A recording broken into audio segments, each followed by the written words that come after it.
Good evening and welcome to Suffering in Silence with Minister Tia on Luv Bay Afrobeat Music Talk Radio. We are here with you every Friday evening at 7 p.m. Eastern. Luv Bay family, we are rising out of the ashes on together.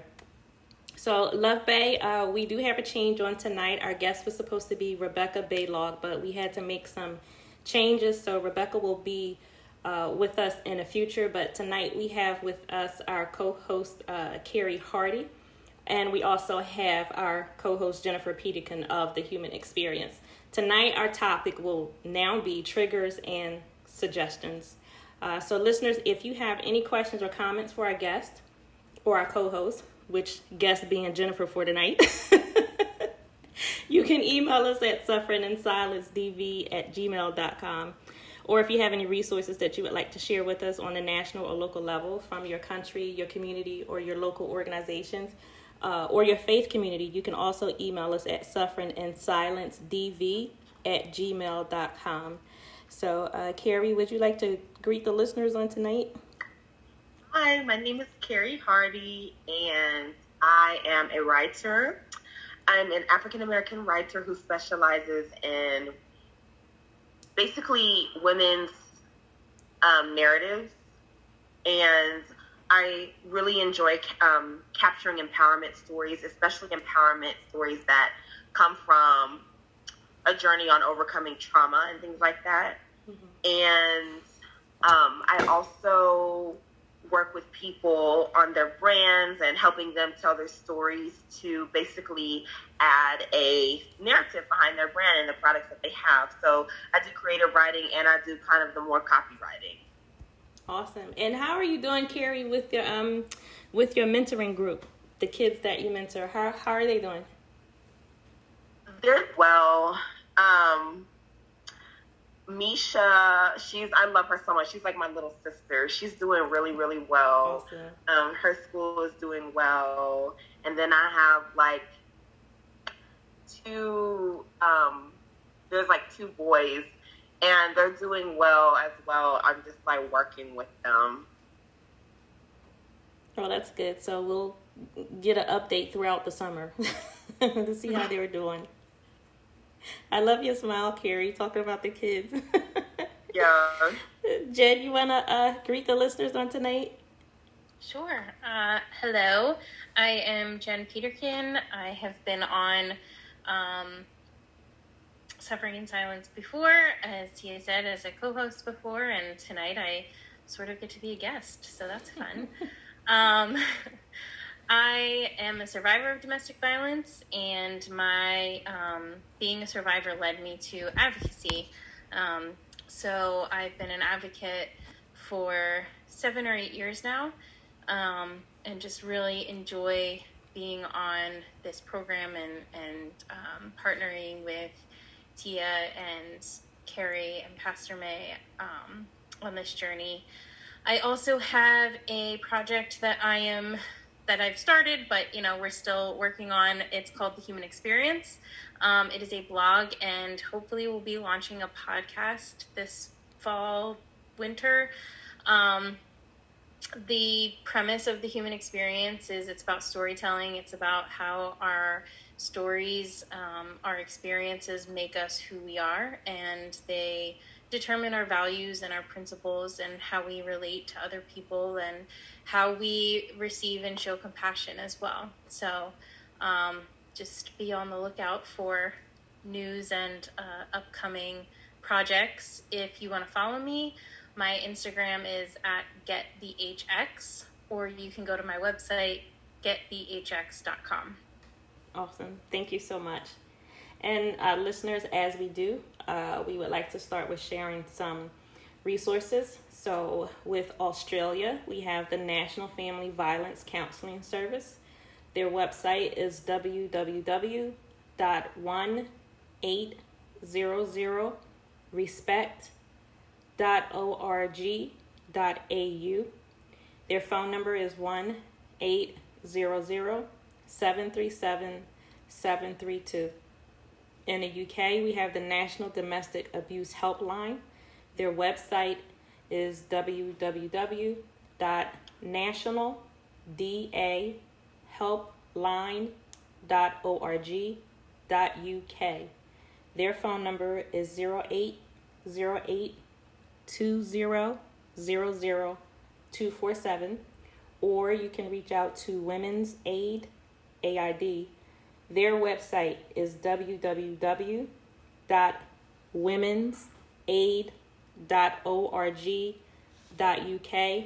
And then we have Shelter Safe, which provides information to help connect women and their children across Canada with the nearest shelter for safety and support. There are over 600 shelters across Canada that are more than ready to support women and answer any questions. Their website is sheltersafe.ca.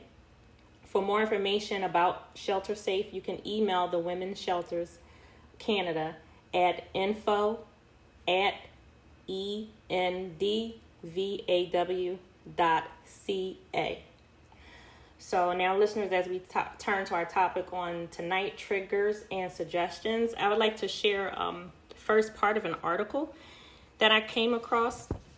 This is how to handle trauma triggers caused by domestic abuse.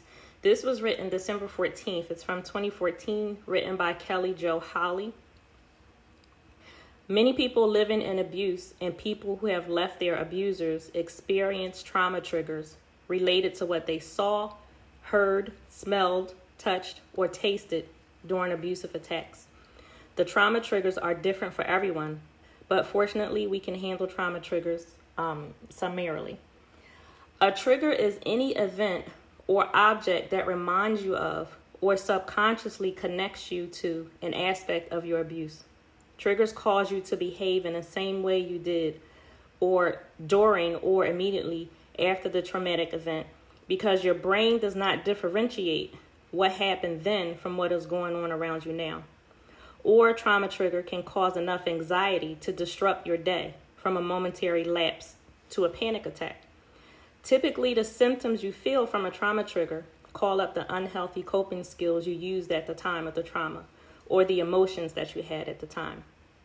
If you have post-traumatic stress disorder, PTSD, you may experience trauma triggers to greater degrees or more often than those without PTSD. You can experience trauma triggers without having PTSD.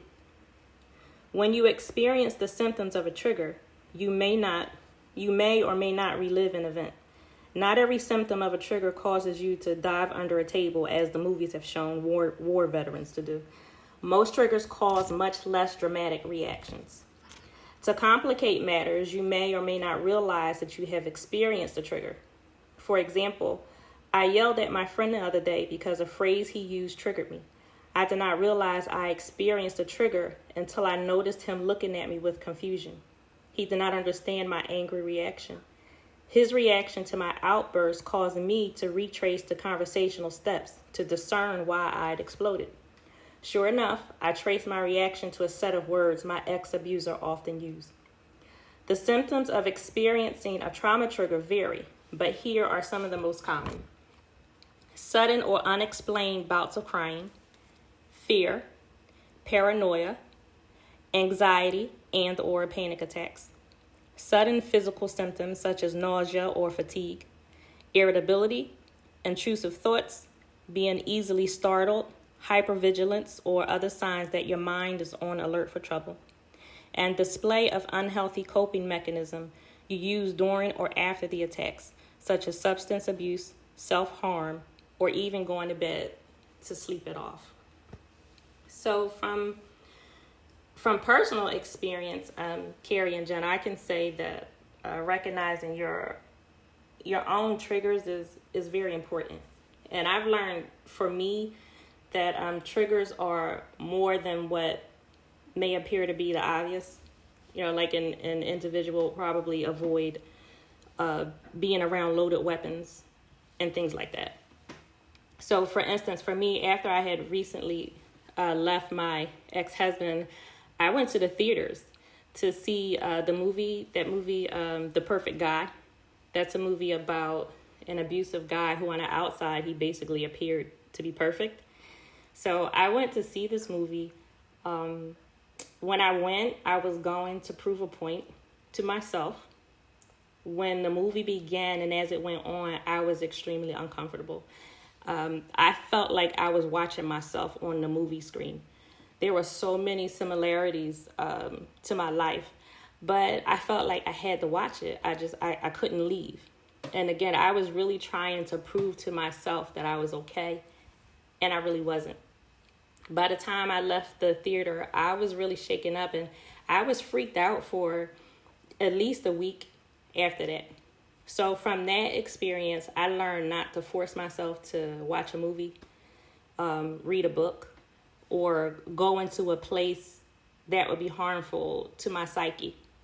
And for me, I also learned that other people or things can cause a trigger for me, and that I may not be able to control when something happens. So that's where coping skills become important.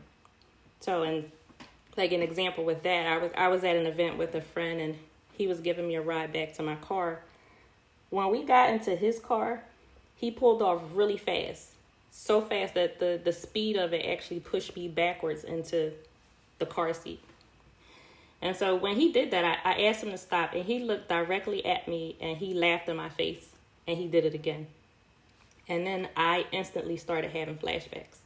I could instantly see my ex-husband. I was in a total different place at that moment. My ex-husband used to drive really fast, like 70 and 80 miles an hour on city streets for no reason at all. And he would do that purposely to scare me in a car. And so for me, it wasn't even that my friend was driving fast that triggered me. It was the moment that he laughed in my face.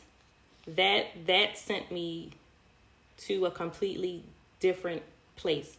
And so when we got back to my car, I just drove off and went home. I couldn't even say anything about it until the next day. I really had to take time to focus and try to prepare some words to explain, what had happened and what I was feeling.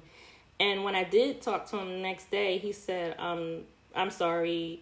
His exact words, he said, I was just being foolish with my car, but you need to stop making yourself have flashbacks. And I was like, you got to be kidding me.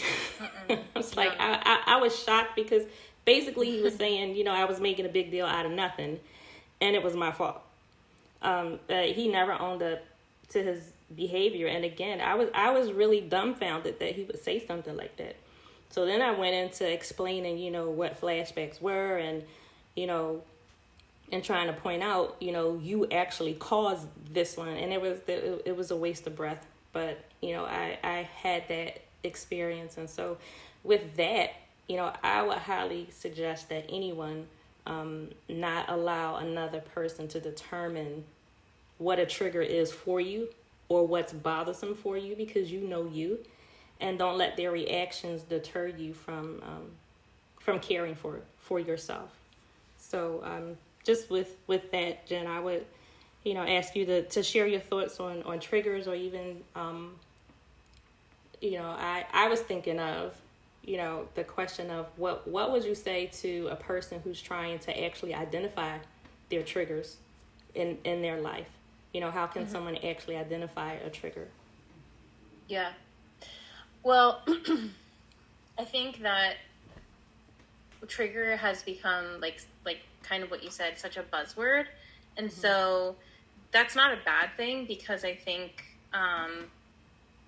we should be talking about it more, and it should be normalized, that in that it happens. But I think sometimes what happens with words like that is that we don't really understand what they mean all the time. Like, it just kind of gets thrown out there and it becomes colloquial, and you're just like using it and not necessarily to mean a trigger from a traumatic event. And to be honest, I didn't realize, like, me personally, because I want to put a disclaimer out here from what the things that I'm going to say. I am sharing things from my personal experience. I am not a clinician in any way. I do not pretend to have a very deep understanding in terms of the medical aspect of this. But I think it's important to talk about, because for me, it was a very validating piece of my healing. And so personally, I didn't really understand what my triggers were. I didn't understand that the reactions that I was having were triggers until I was taught and told what PTSD was. Mm-hmm. And I think a lot of times it's getting better now, but it used to be very much associated with soldiers that have seen combat, which is obviously very valid, but PTSD is post-traumatic stress disorder.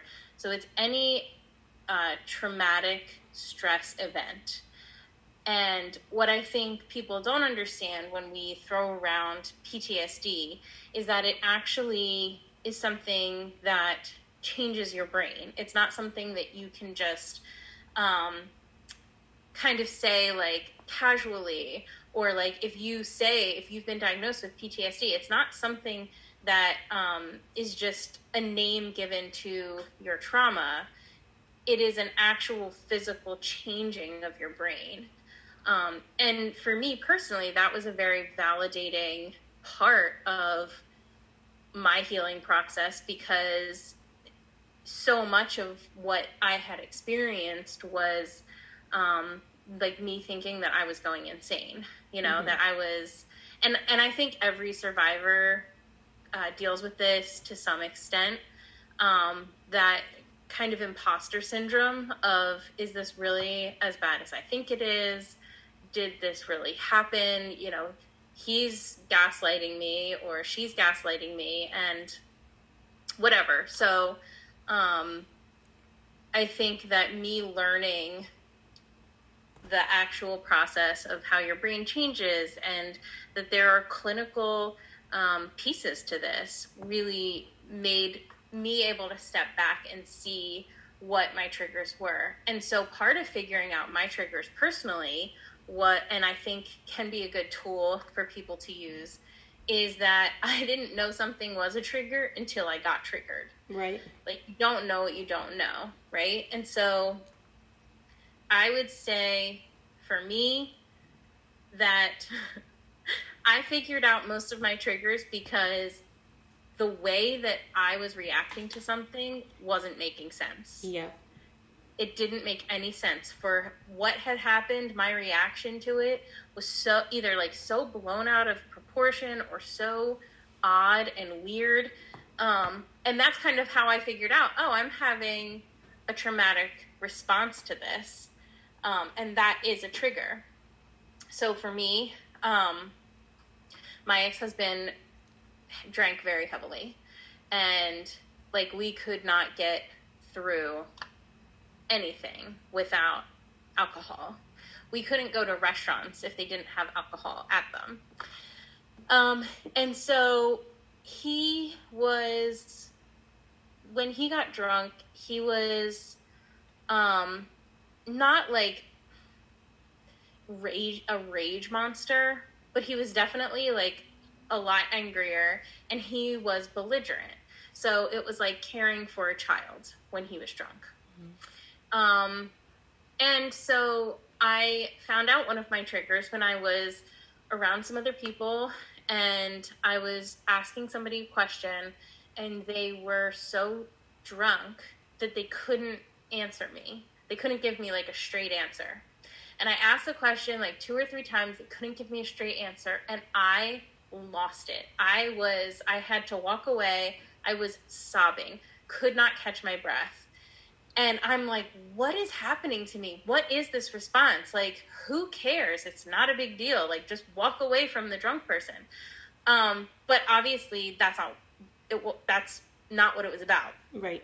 And so figuring out like, oh my gosh, that's a trigger for me. And it sounds kind of silly, I guess, of like just drunk people.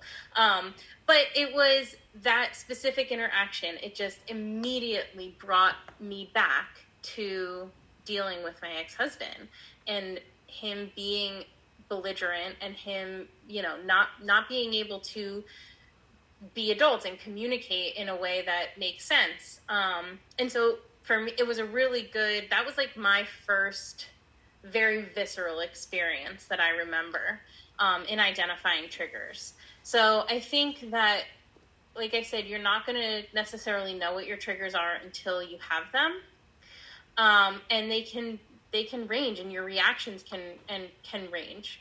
I had gotten a gift from him one year, and it was a lotion, and it had eucalyptus in it. And for years, I hated the smell of eucalyptus. It made me nauseous. This lotion wasn't like any big marking in our relationship. It wasn't anything super special to us, but I had that core memory, and I couldn't, and as soon as I smelled eucalyptus, that's where I went, and my stomach started rolling. So yeah, smells,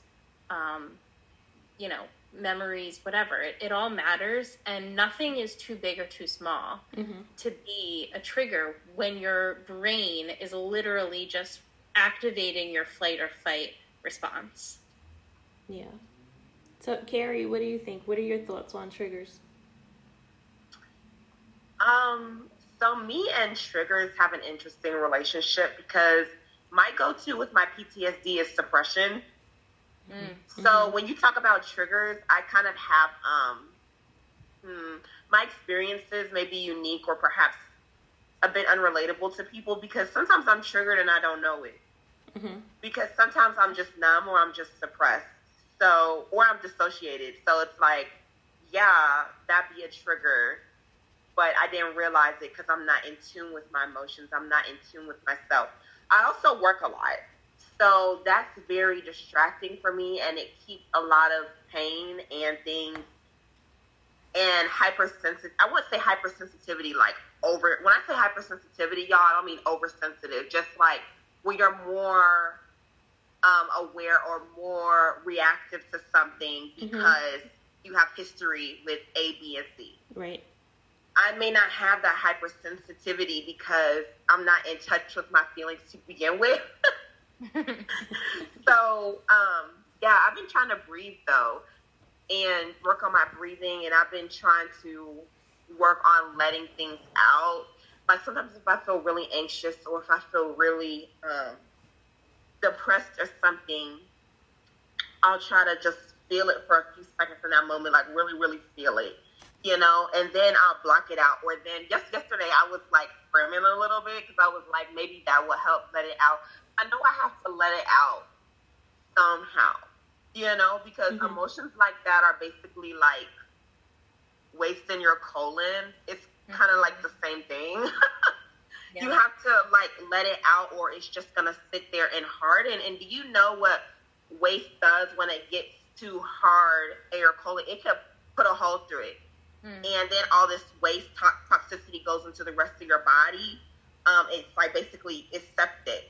And you can die. You have to go to the emergency room. So basically, like when you're holding all those emotions in like that, like anger, resentment, bitterness, hatred, all of that, that's like when it's hardening like that, that can kill your spirit. So I try to let it out the best that I can. But I'm trying to think of the last time, I think I said this before. So I'm trying to think of a different time where I got triggered. Oh, one thing that triggers me sometimes is when, and it makes me feel selfish sometimes because growing up, I was like adultified as a child. Like at times I felt like I was the parent. And I was like, sometimes when I have to help people a lot, or if I feel like I have to take care of someone, it can be triggering, and that makes me feel selfish. I'm like, I love this person. But it reminds me of how I didn't have anybody to nurture me, and I had to do it as a child. Yeah. So that's one trigger for me. But I don't like to think about it that much because I don't like it the way it makes me feel as a person. So yeah. I really like what you said about your response or your triggers manifesting as like numbness or avoidance, because that's something that does not get talked about a lot as a PTSD symptom, unless you're in a clinical setting. And so, like you read in that article, Tia, it's not always like diving under a table like we see in the movies of like a soldier that hears a car backfire and he dives under the table. And there are several manifestations of PTSD, and there are four main categories, and avoidance is an entire category of symptoms of PTSD. Wow. And so I completely relate to everything that has been said. And you're right, you don't know until you know that something is a trigger. And I knew that something was a trigger for me, Jen, like you, because of my response. Because I would go 0 to 100 for the simplest things, the most simplest things. And, you know, it took work for me, you know, to work on a lot of my triggers, because I was not dealing with the situation or the person in front of me. I was dealing with whatever they did plus my ex-husband.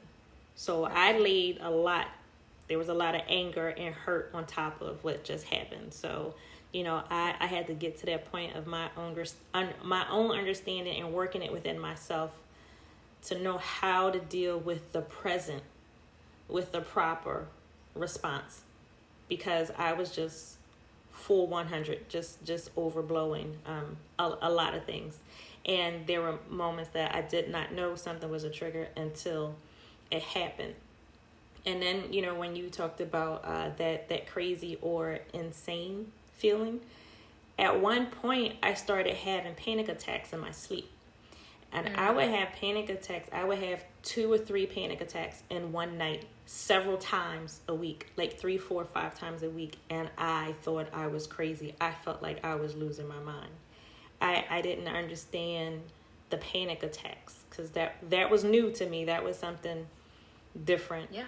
And it was happening so much, and it just kept increasing. And I thought I was doing things I needed to do to take care of myself. I was talking to both of my counselors. You know, one is a Christian counselor and one is a counselor deals specifically with domestic violence. I was using lavender oil and an aromatherapy diffuser, and now I hate lavender. I can't stand the smell of lavender. I don't like to see lavender, the color. It bothers me. I was taking time for myself, you know, during the day, trying to have quiet time, trying to relax. I was doing everything I thought I needed to do, and nothing was working until I removed that person from my life. Until I removed the controlling and aggravating person from my life. When I removed him from my life, that's when the panic attacks stopped. But during that moment, during that time, I thought I was off my rocker. I did. It was just crazy. And I mean, the way that I would just jump up out of my sleep. And sometimes I would come out of my sleep reaching for my phone. I remember one night specifically, I just got up. I was just trying to call my mom. I just had this scared feeling. Each time I was just terrified. And I remember this night I was calling her. I was trying to call her. And when I, you know, came to myself, when I was able to focus, you know, I knew something is just not right. And I started trying to put pieces together. And I just realized this person has to get out of my life. It was because of this person. And that night, I was glad that I did not actually call my mother. I was glad that call didn't go through. But yeah, I felt I was losing it. I felt like I was really losing it. I really did. So, Luv Bay, I just want to take a moment so we can welcome you again to Surfing in Silence with Minister Tia on Luv Bay Afrobeat Music Talk Radio. We are here with you every Friday evening at 7 p.m. Eastern, with a replay on Tuesday afternoons at 1 p.m., 7 p.m. also, and then also on Thursday and Friday at 1 p.m. In Luv Bay, again, we are rising out of the ashes together. Some more resources that we have. The first is the Canadian Women's Foundation. Their website is canadianwomen.org. Their phone number is 1-866-293-4555. 4483. We have the National Teen Dating Abuse Helpline. Their website is loveisrespect.org. And their phone number is 1-866-331-9474. And then we have the National Domestic Violence Hotline in the United States. Their website is thehotline.org. And their phone number is 1-800-799-7233. So there are some other things that are triggers to me, and again, I didn't know until I knew. But for instance, now there are some books that I just absolutely cannot read because the stories are just triggering to me. But I still purchased the books because I wanted to be supportive of the authors. And I mean, I know friends, there are people who could not read my book, Suffering in Silence, because my story was triggering for them. So they either couldn't read it at all, or it took them months to be able to read it.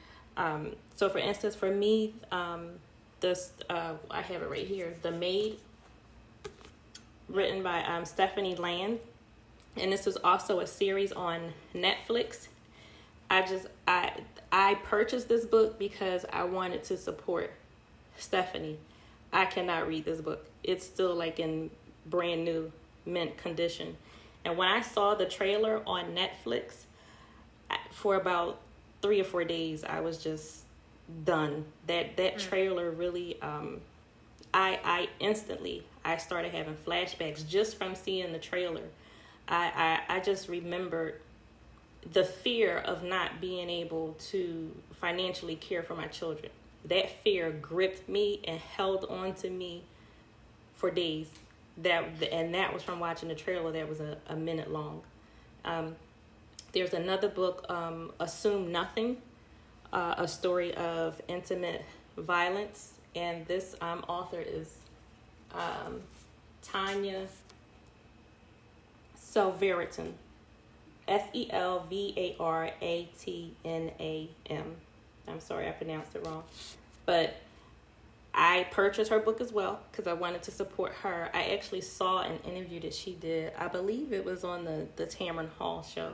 Well, when she was speaking, just in those couple moments that I heard her, it was so much for me. Like, I can't read the book. I can't. But again, I wanted to be supportive of the author. And even right now, as I'm in school, the class that I'm in right now at Gwinnett is a class on human trafficking. The book that has been, one of the books that has been assigned to us is called The Slave Next Door.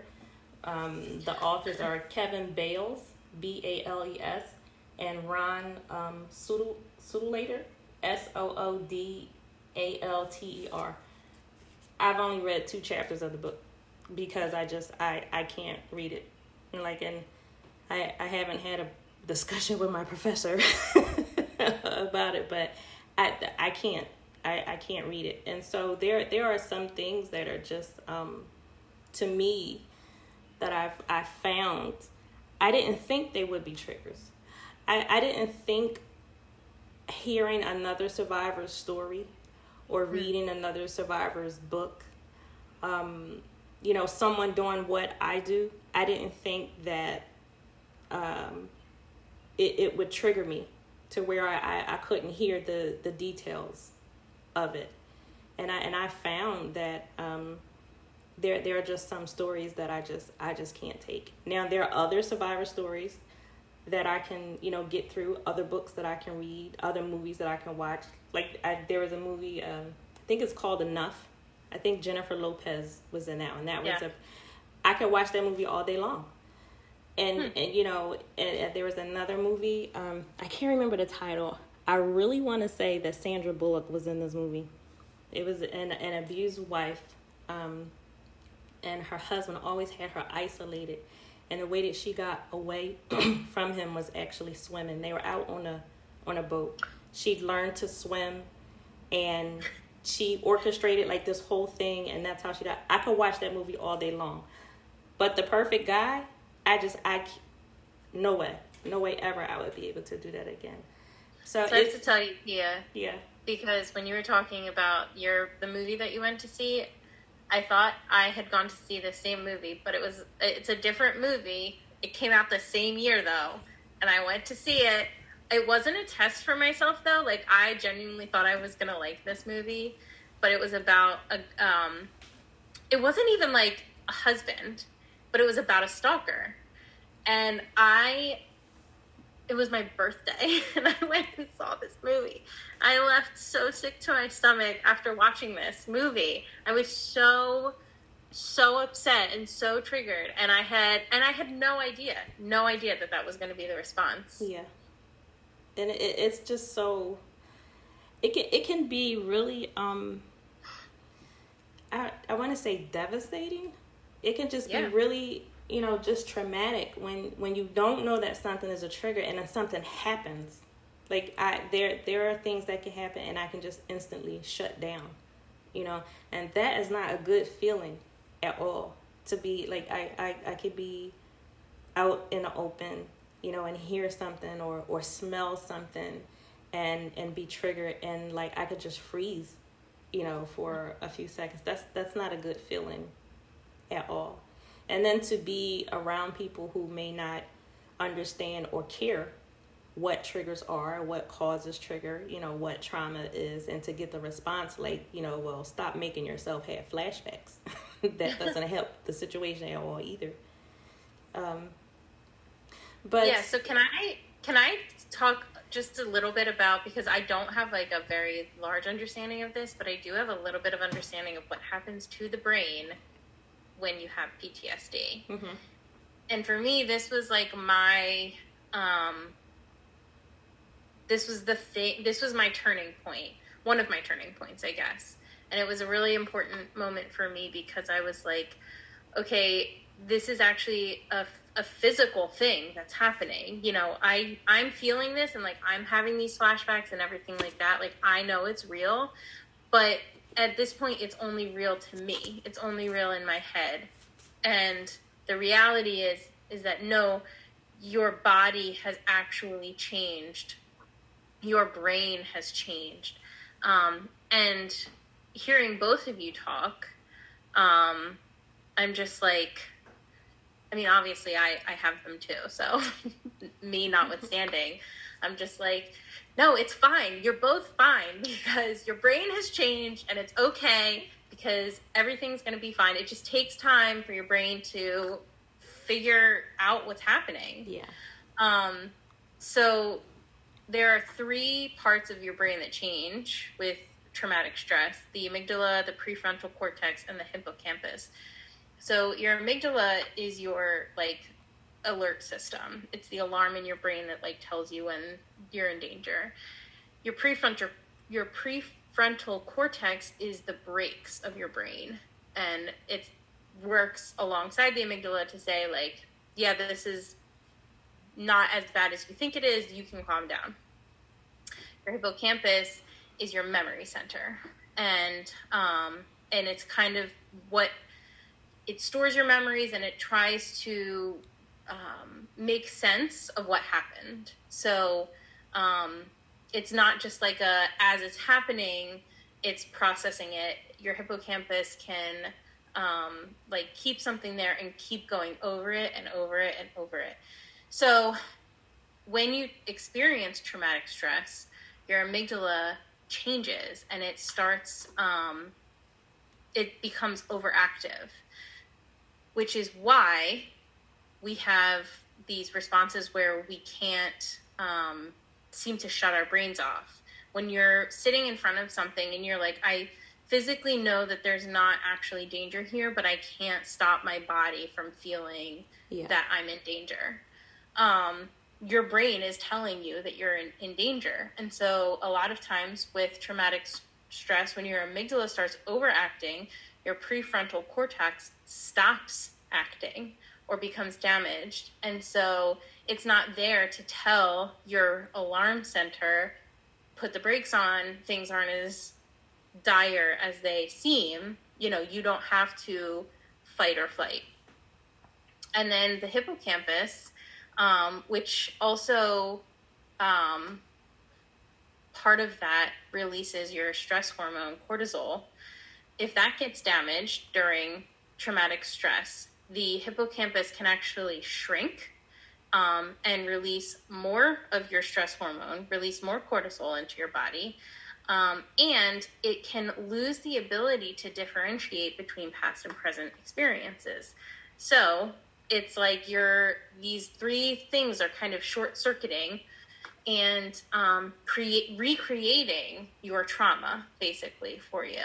And so when I was in my advocacy class and I learned that, I was like, that is a huge game changer. That's a huge game changer, because knowledge is power, and knowing that I understand myself better when that's happening. And even though beforehand, if I knew that it was PTSD, or if I knew it was I was being triggered, I still had that part of in my head where I was like, but why are you being triggered? Like, what is, like, you're safe now. What is the deal? Like, why can't you get past this? Why can't you stop your flashbacks or whatever? And I think there's comfort in knowing that you literally have no control over it. Yeah. It doesn't sound comforting, but I think there is comfort in that, because you're not doing anything wrong. You're not wrong for having these experiences and having these reactions. Yeah, you're not doing it to yourself. Yeah. And it really helped. It helped me to understand that this was a normal part of the process of dealing with trauma, because I did not like the way that I was physically feeling, and I could not control it. So for me, it was like, all right, this is another thing that I can't control. This is something else that is happening to me, and I can't stop it. I feel like I can't fix it. So it really threw me for a loop. Carrie, do you have a question or a comment? So as a child I got PTSD when I was a child too, but I understand exactly what you're talking about, Jen, like the playing over and over. But I think why suppression is such a go-to for me is because growing up, I understood, and when I say normal, y'all, I mean in quotations, like basically according to society standards, like according to like the fascist BS we face every day. So it was very important for me to be quote unquote normal. I knew how important that was, because basically if you weren't quote unquote normal, you got your butt kicked by the teachers, your peers, like nobody cared. And like I already felt like nobody cared. So I trained myself on how to be quote unquote normal, because I remember I couldn't focus in school. Yeah, me, the writer. I could not focus in school. I used to be the only one with the divider and the only one with the little stand timer on my desk, because I couldn't concentrate on my task. And that was me just being traumatized. Mm-hmm. I didn't know that at the time. And, my parents wondering if I was hyperactive, or, if I just couldn't focus, I was traumatized. And looking back on that, I realized that, but I feel like I'm just now thinking about that in this moment. But I kind of learned how to push all that stuff down, because you have to do well in school, because that's in society, you have to do well in school. Yeah. And then you have to get along socially, because that's the way society is. So I knew those were things I had to do, or I really wasn't going to make it. So PTSD is I feel like it's one of those disorders that people don't realize how intense it could be. Right. And there are people living with it every day, just walking around, and they're doing their job, no complaints from their boss or coworkers, completely traumatized. Mm-hmm. And you never even know it. And it's just, and I don't think people, and like what you said with your friend or friends who said that to you, I think people invalidate others because they've been so validated. Invalidated. They've been so invalidated over time. Mm-hmm. I grew up, and I've had to train myself, don't treat people like that. Because I grew up hearing you're fine. Mm. So I had to train myself not to treat people like that because that's wrong. Yeah. So that's probably something that he was conditioned to treat you like. Not saying, no, that was really horrible. Like, in all responsibility and fault on him. I'm just saying, like, that's probably where that comes from. So I think we all have learned to, in some kind of way, just push it down. Like you said, push it down, push it away, cover it, don't deal with it, suppress it. I think we have all learned that in all walks of life. As unhealthy as it is, that's something that, we unfortunately do revert to. I want to share another part of the article. This says how to handle trauma trigger symptoms. It is not possible to consistently avoid known trauma triggers, but avoidance is an option. You can try to avoid some triggers altogether, but make sure you do not diminish your quality of life by doing so. It is better to identify and handle the symptoms of a trigger than to deny yourself a full life. In that spirit, here are the steps to managing sudden trigger symptoms. Recognize your behavior or physical symptom as the result of a trauma trigger. Perhaps it seems simplistic to say to yourself, something triggered me and now I'm feeling this way. However, your brain needs to hear it. You must remind your brain that where you are now is more important than where you were then. Breathe deeply and slowly until your brain gets the message, or you could use different breathing techniques if it feels better to you. Focus on the sights, sounds, smells, textures, and or taste of the present environment. Focusing on the here and now helps your brain react according to the present instead of the past. During this process, you might recognize the trigger. If you do, remind yourself that the trigger is only a trigger and not the real danger. Sometimes you'll readily identify the trigger and sometimes you will not.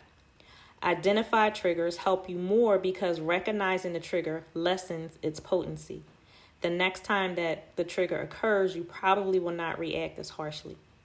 Identifying the trigger is not as important as coping with your symptoms.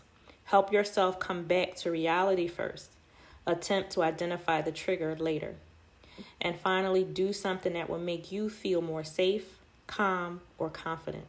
It is a good idea to think about what your safe thing is before experiencing a trigger, so you can immediately know what will help you feel better after the stress of the trigger subsides. And so, Carrie, I know you said earlier that breathing was something that helped you. Jen, can you share some coping skills that maybe helped you? Yeah, I think a big part, I agree. I really like what you read, and I agree with don't worry about what your trigger is. Yeah. I think acknowledging that there was a trigger is a big part, right? So I think the first two steps for me were understanding that I had triggers, and then acknowledging that was what was happening to me in the moment. Even if I wasn't walking through exactly what that meant or what the trigger itself was, but acknowledging this is a PTSD response. Mm-hmm. It was a grounding thing for me, I guess, because I just acknowledged that this wasn't coming from nowhere. I guess this behavior wasn't, or this reaction in my body wasn't coming out of the blue. Panic attacks were, I've gone to the hospital because I thought I was having a heart attack. Panic attacks were so bad. It wasn't something that was, wrong, or it was a panic attack. I could identify it for what it was. I could call it out, I guess. That was a big thing for me.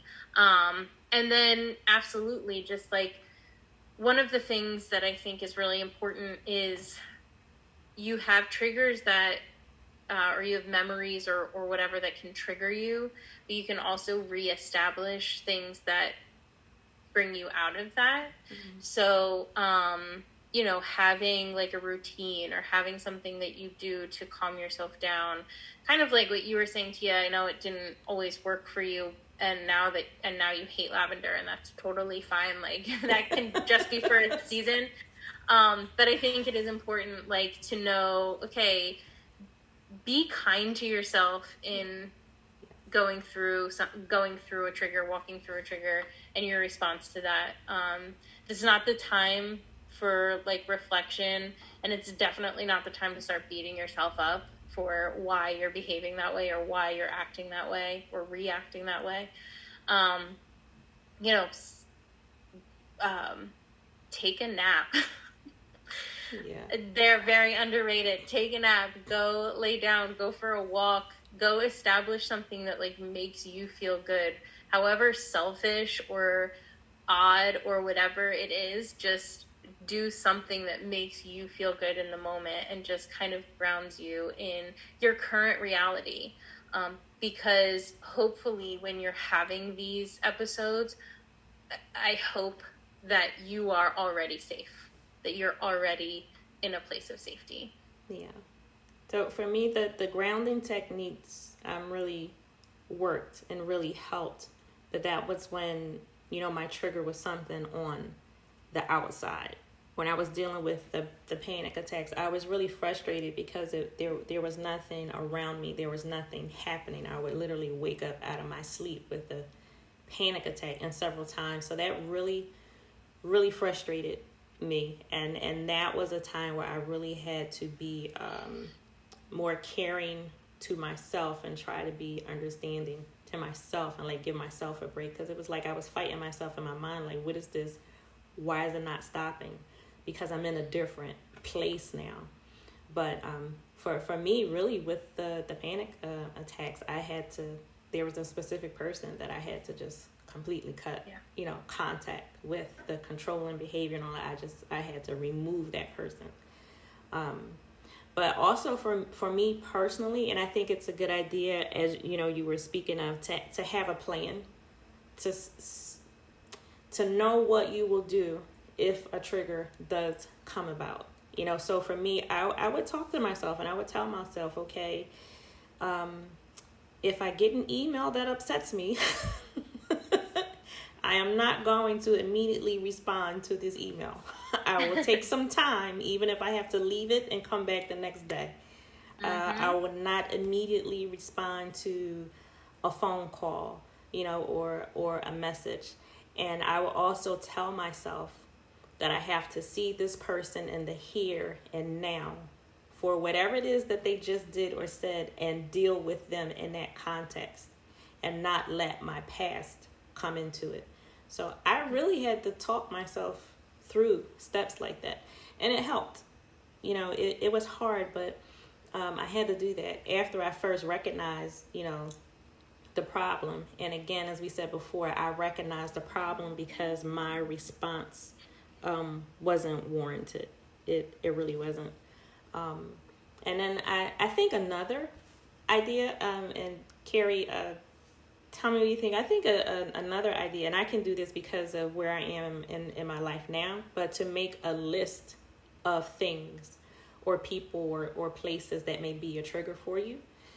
I think if you write it down and if you see it in front of you, and then you can, you know, either avoid those things or those places, or you just come up with a plan on how you would deal with it if you do have to interact with these things or people or places. So those are a couple of things that I would recommend. But as we're just under the hour, Carrie, so I want to give you a final comment before we go to Jem to close out for the night. But what are your final thoughts, Carrie?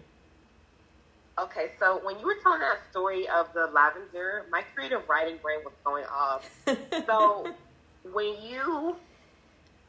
so this is after the separation? Yes, and that's another thing that bothered me, because I was out of the house. I was away from my ex-husband, and I started having panic attacks. But I realized, like, there was another person in my life who had controlling behavior, and so I knew that the panic attack specifically weren't to do with my ex-husband. I knew that. But I was trying to figure out, I kept going through my mind, like, what is this? And then, I realized, all right, it's this, this person here in front of me who's exhibiting, the controlling behaviors and things like that. But yeah, now I can't stand lavender. I know your book stops at a certain point, but if there's an extension of it, or like if you ever did another book, I just feel like that is so symbolic, like you hating the smell of lavender, because when you think of lavender, like, soft, sweet, feminine, gentle, everything's okay, I'm calm.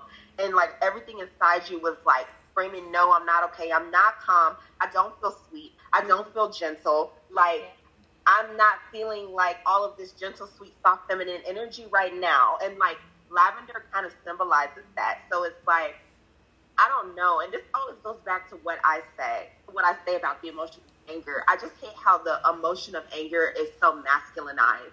Like, women do not have the privilege of being angry, like, all the time, or getting to be angry. Yeah. I understand, and I do agree with the concept of toxic masculinity. Like, I learned about that in school, and I took multiple English courses. I've learned sociology courses. I've learned about that concept. At the same time, this idea that women have all this emotional privilege, that's not true.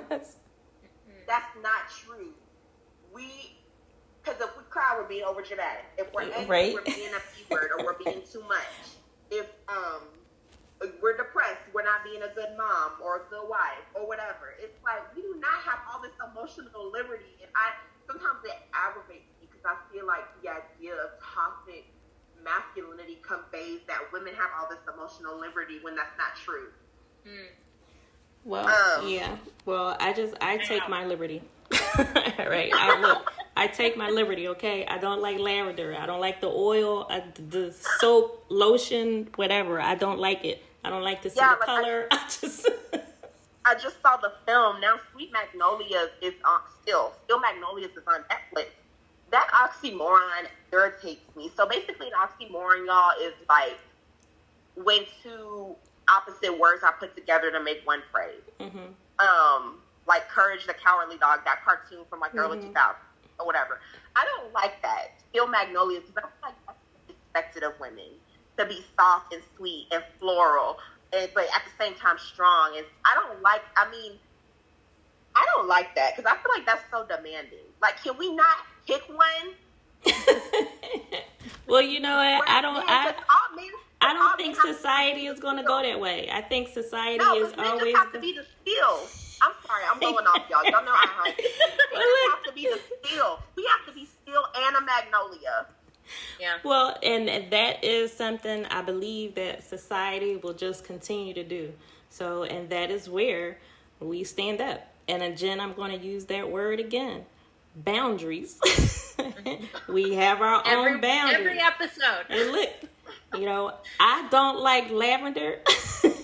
And I don't have to explain why I don't like lavender. Okay, it is what it is. So society will always be, whatever it is. But we are each individuals, and you do what you need to do to care for yourself and take care of yourself. I am sweet and I am strong, and sometimes I need to display my anger. You deal with it, and if you can't, then oh well. I know, because I feel like that guy who said that to you was slick sexist. I didn't want to say that, but because I feel like if a guy had said that, I feel like he'd been like, oh man, sorry. Right, but again, it is what it is, and you have to take what's in front of you and take care of yourself. So you set up your boundaries, you do what you need to do for you, you identify your triggers, and you do what you can to control it. And for me, again, the biggest thing about a trigger is that it was out of my control. I couldn't stop what I was thinking, and I couldn't stop what I was feeling, and I couldn't stop, the trigger, because some triggers you don't know, it happens. And so control was a big thing to me, because it kind of felt like, all right, in some kind of ways, it's like, well, I'm being abused again, and I can't stop it. So that was a huge thing. But you do what you can do. I think knowledge is absolutely power. And so just to have a better understanding of what triggers are normal, triggers are natural, and it is okay. They don't have to overtake you. You know, and I would also say that time is very important. Don't rush your process. You know, you acknowledge the triggers, but don't try to push them away or skip over it. Even if your trigger is suppression or avoidance, acknowledge it. You know, because pretending that the trauma or the triggers aren't there is just going to make your situation worse. So, you know, you have to find a way, you know, to get through it, a way to deal with it that works for you, you know. So with that, Jenna, we'll give you the final words for tonight. Yeah, what's one thing you said that I want to agree with and then clarify. Triggers are normal. They are a normal response to not normal treatment. Yes. They are a normal response to something that should never have happened to you. And so I just want to kind of echo what has already been said, which is that healing takes time. It is a journey, and there is no timeline. There's no finish line, because you're going to heal over and over again, but there's also no time frame that you have to stick to or that you should adhere to. You just keep moving forward, just keep doing what you're doing, and that's the best that you can do. Absolutely, we waited until the very last moment to bring it up, but I think boundaries are a really, again, important thing to bring into the puzzle here. You have to set up those boundaries so that you can move forward, so that you don't have to keep repeating the same behaviors over and over again. But ultimately, I think what's the most important thing, if there's one thing you walk away with regarding your response to triggers tonight, I think it would be just to be kind to yourself. You're doing the best that you can, and that's all that anybody can ask. Well, ladies, thank you so much, Carrie and Jen. I appreciate you guys being here on this evening. Luv Bay, if you want to catch up on previous episodes from the program, you can visit our YouTube channel, Suffering in Silence DV. Thank you for joining Suffering in Silence with Minister Tia on Luv Bay Afrobeat Music Talk Radio. We are here with you every Friday evening at 7 p.m. Eastern. And Luv Bay family, we are continuing to rise out of the ashes together. Everyone have a good evening.